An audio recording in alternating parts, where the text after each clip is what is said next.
Welcome back everyone to another sporadic random video. Ignore the sounds in the background. I have some other stuff off camera going around this. Oh, it's crystallizing. Okay, that's fine. Yeah, today what we're gonna do is the base hydrolysis of dimethylfuramide to yield dimethylamine, which has its uses. A representative use would be, for example, reacting it with an acyl halide to yield an amide. Yeah, so obviously it's a gas. It's also kind of annoying to condense because it's an amine, and amines are they don't have that much intermolecular force, so they're a bit annoying to condense. I tried to condense a few other shorter chain amines. They're ridiculously annoying. They just didn't condense, so we're not going to try to condense it. Now, I do believe there's already videos on this exact reaction from like Thizoid or other channels, but I'm going to do it anyways because we're going to prepare a solution Tetrahydrofuran, THF. And obviously you can buy a solution of DMA, dimethylamine, in THF as like a 2 molar solution, which is around 10% weight by weight, but it's expensive, and also I need DMF anyway, so might as well. It's an excuse to get DMF, which is a useful solvent. And obviously I like to make things, so we're gonna make it. So I'm gonna do like whatever scale this is.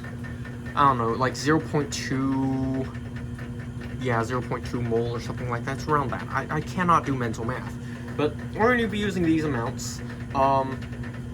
Yeah, so I don't know how this is going to go. I should have probably checked how exothermic this reaction is, but I do not know, so we're going to bumble our way through this like usual. So first thing, we're going to need 15 grams of DMF. So we're going to go ahead and, oh, there's junk on the floor. So we're going to go ahead and weigh that out. I already got the hot plate warmed up slightly. We'll let that warm up. So, yeah, whatever. Liquid measurements by mass, but frankly, it's easier to calculate. So 15 grams. If we overshoot a little bit, what the hell is it doing? If we overshoot it a little, it's fine. Or undershoot it. Are you seeing this right now?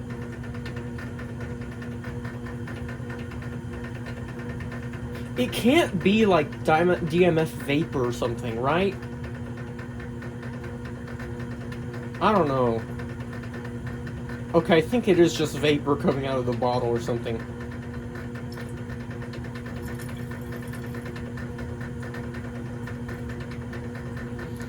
Okay, and because I can, let's do this.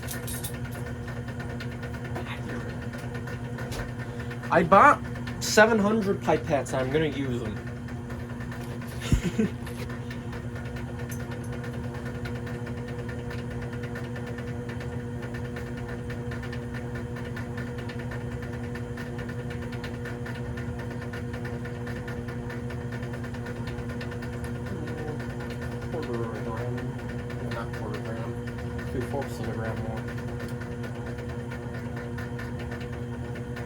Like I said, this doesn't only have to be accurate, but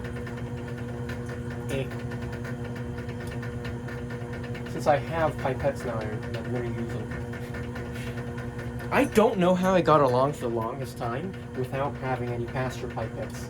I had like a single serological pipette, which I had to clean out every single time after using it. It was very annoying, especially because I need to pipette a lot of things. Now I just have these. These are obviously disposable. You can just throw them out after dirty, but I don't do that because I'm a weird person. So I put them all into a big plastic box with some Alkanox in there to let it soak. And I say to myself, at some point I'm gonna clean it, but I think it's just gonna sit there for months. Honestly, I have like 700 of these. It doesn't really matter. So we got about 15 grams. I could have eyeballed it, whatever. So there's that. Now We're going to use an excess of water because the reaction is going to form sodium formate, which is obviously going to muck things up. So,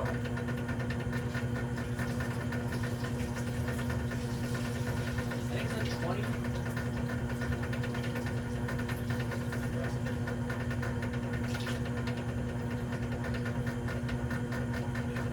So here's like 20, no, 25. Whatever, we'll use 30. Like I said, we'll just want excess. I did not bother calculating the solubility of the sodium formate, so whatever. As you can see, the two mix. And yes, I do not ask me how this happened. I don't know, man. But it's not cracked on the normal part, which happens when it tips over instead. I don't know what happened to it. It just did that. So, you can see it dissolves. It gets a little warm. And the DMF really does not have a smell to it. So this is some pretty decently pure stuff because it usually decomposes dimethylamine slowly. So there it is. Now this is the part where I'm not sure about because I didn't check this reaction. I hope it's not going to be too bad. This is partly why I used excess water, but we're going to add sodium hydroxide to this directly. And I hope it's not going to start boiling out DNA immediately.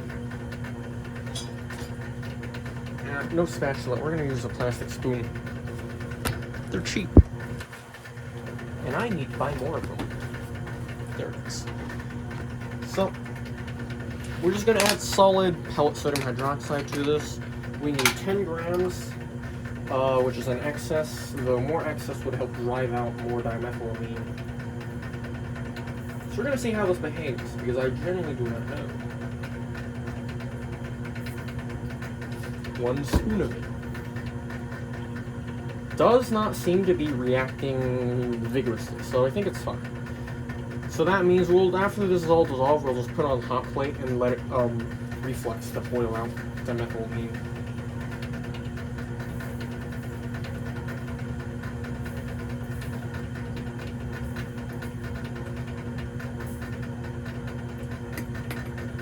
Perfect. You've all heard of vibe coding, now it's vibe chemistry. I don't know. OChem really does not care what you do, it just works. Hang on while I rinse this.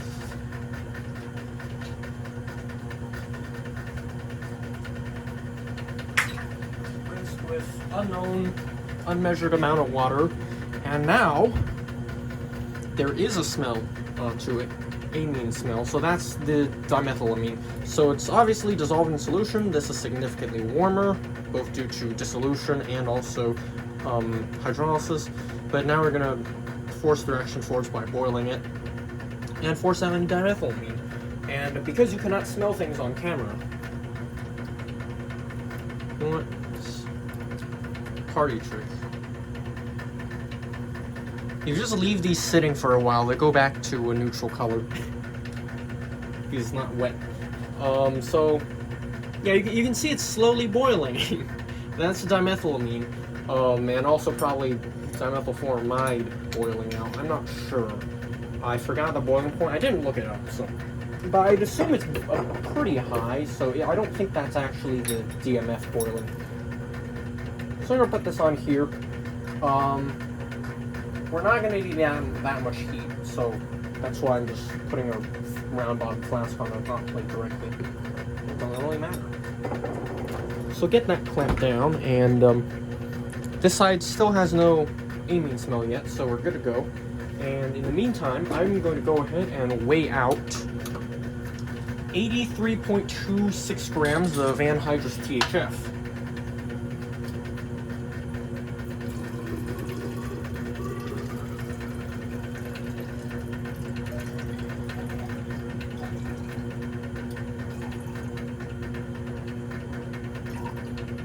Yeah, a bit too much, but oh well. And this delivery tube is already stinking, so yeah, probably shouldn't have put it on the hot plate that quickly. But now you can see the dimethylamine is dissolving in. And I'll go ahead and get this hose clamped down so it doesn't add any force to the grad cylinder so we can watch the mass increase.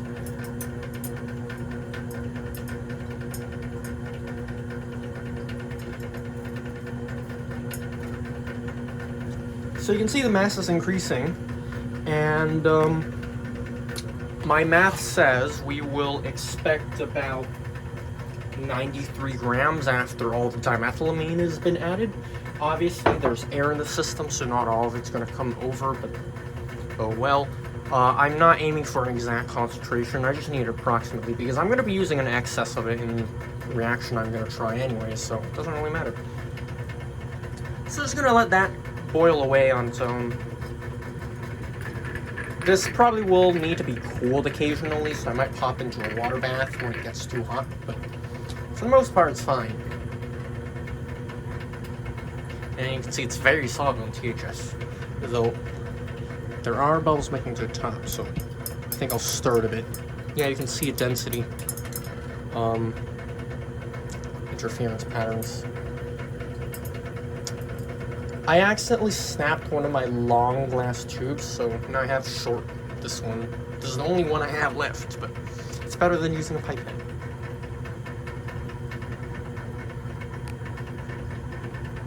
Now obviously the best way would be simply just generating an excess and bubbling in until the mass is exactly correct, but yeah. I didn't really explain the apparatus, did I? Well, it's just refluxing and then drying tube to dry out the gas, though it would be better if I had a much longer column, but so this is just packed with sodium hydroxide, same stuff I threw in there. And you cannot use calcium chloride. Calcium chloride reacts with amines. You could probably use molecular sieves, but mine are, I have to regenerate them still, so hooray. But you can see, this reaction is pretty fast, so eventually this is going to get pretty close to 93 grams. It might be slightly over, actually, because, you know, I put in 1 gram extra of THF, but oh well. Yeah, you can see how the gas generation's tied to this. You can also see the volume increases, so that's why I was not aiming for molar molarity, because the concentration would be changing and it's very annoying to deal with, so I'd rather do weight by weight. For the most part, this actually is not getting that hot, so I don't think I have not cooled it at all. I don't think I have to cool it. See, it's at like 30 Celsius. It's probably, I'd say it's above that because it feels warm to my hand, but then again my hand is cold, so that could be why. You can see the gas generation is slowing down a tiny bit. Yeah, well, once this no longer bubbles, or it bubbles very slowly, and also the mass looks about right, we're done with it. You can see at this point the gas generation has slowed down significantly. It's slackened, and every time the drop falls from reflux condenser, we get a bubble of gas coming over because of some dimethylamine dissolving in the water. So yeah. Well, once this no longer starts doing that, though, once it's only sucking back, then I'm just going to pull the glass tube out immediately so it can pull everything back over. And then at that point we're done, and I'll try titrating this. Quick and loose titration, but it'll give a ballpark to at least make sure nothing's severely wrong, but I don't think it should be because I'm just here staring at it. So one thing that should be accounted for is the actual force from the gas on the liquid, which changes the mass. So the mass is not the most reliable way to measure this because of the pressure, but perhaps if you had like a big, you know, a very large flask, and instead of bubbling the gas through, you just blew the gas over it, that could work. But now, if you're wondering the proper way to actually measure the amount of gas you're adding to a reaction, you can either use flow calculations, but that's a bit annoying, or a gas cylinder scale. You just weigh the cylinder itself. And also, like I said, because this is messing with the actual reading, you know, you can just pull this out, and that'll give you an actual measurement. Though, oops. But, oh well. But yeah, you can see it is still generating a tiny bit, but it's just sucking back a lot more now, so is it really worth continuing running? Probably not. Yeah, you can see it's not really even making it past anymore, past the liquid, so we're good on that front. And all that's done. And Now, dimethylamine is actually flammable. So you can see it burning. It burns with an ammonia-like flame, though with a bit more carbon in it. If you don't know what ammonia flames look like, they have a little bit of white bluish around, which you can see with this one too. Obviously, there's also a bit of THF in it. And it's a bit purple, actually. I don't know why, but it's a very weird color.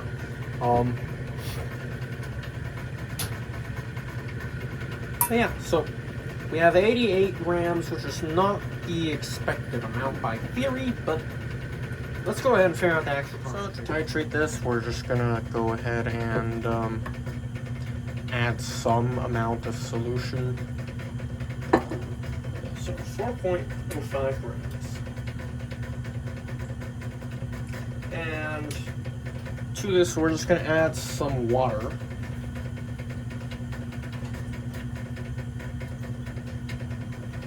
Otherwise the solution's not aqueous, it's not going to titrate properly.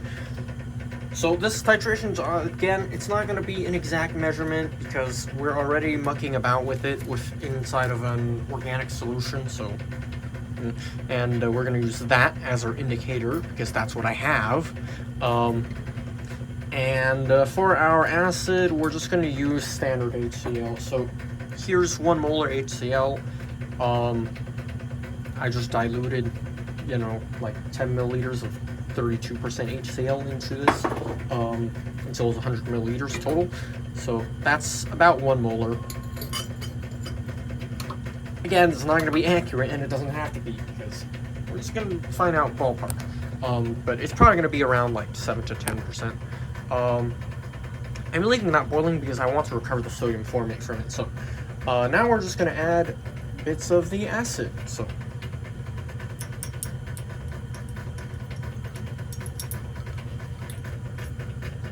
we can add a lot of it.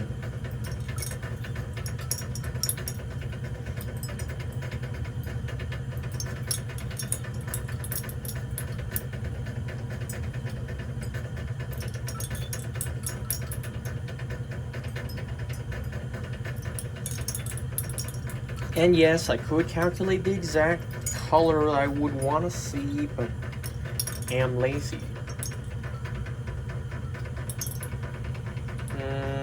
Almost.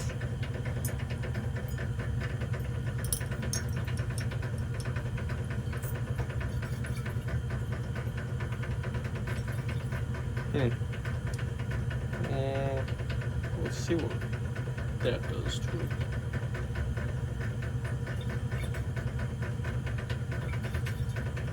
The paper is almost completely neutralized, so yeah, I think that's good. So we used 8.05 grams of acid. And time to do. Okay, so upon doing the math, we used 4.05 grams of the solution, and we used 8.05 grams of hydrochloric acid. Density, I measured that, but I just googled the weight by weight concentration of 1 molar HCl. So that percent. So then we got that much HCl in grams, which means that much moles, which means that much DMA, assuming 1:1 at neutral pH, which it isn't because strong acid, weak base, so the salt is going to be acidic, so it is actually slightly under titrated by just, who cares, it's good enough. So we got 8.79% weight by weight of dimethylamine in THF, so it is not exactly the 10 I was aiming for, but it is acceptable, like I said, using an excess. But having this number will mean that I know how much to actually add an excess of.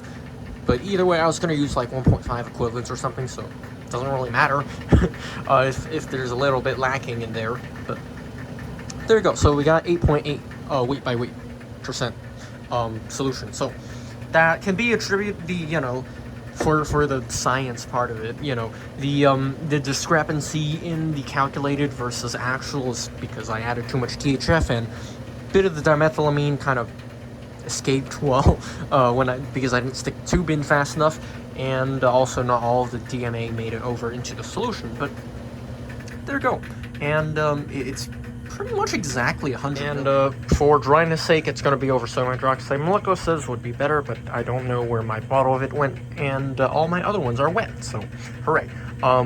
Flake sodium hydroxide would be preferable because it doesn't throw off as much dust. The colloidal sodium hydroxide will mess up my reaction, but I'll just filter it or something through a fine filter before using it. I don't think it's going to be that much of a problem, but who knows. Better safe than sorry. Or I can just distill it again, but it's kind of pointless at that point. But yeah, that's it.